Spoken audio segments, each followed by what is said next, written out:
வாங்க இன்றைக்கி key rice எப்படி பண்ணுறதுன்னு சொல்லிட்டு பார்க்கலாம். அதுக்கு ஒரு குக்கரில் கொஞ்சமாக நெய் சேர்த்துக்கோங்க, கொஞ்சமாக ஆயில் சேர்த்துக்கோங்க. ஸ்பைசஸ்னு பார்த்தீங்கன்னா பட்டை, கிராம்பு, ஒரு பிரியாணி எல்லாம் ஆட் பண்ணியிருக்கேங்க.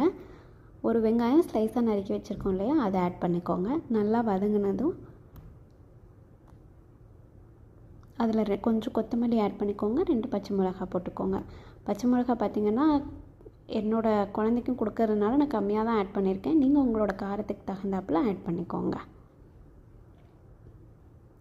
கீ ரைஸ்க்கு சைடிஷ் பார்த்திங்கன்னா சிக்கன் கிரேவியும் ப்ரான் தொக்கும் வச்சு பார்த்திங்கன்னா செம்ம டேஸ்ட்டாக இருக்குங்க.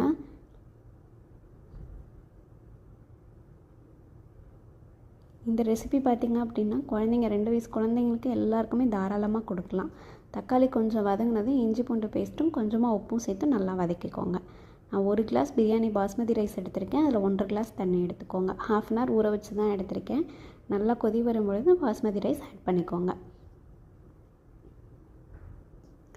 லேசாக கிண்டி விடுங்க. இந்த ஸ்டேஜில் வந்து கொஞ்சமாக நெய் ஆட் பண்ணிக்கோங்க.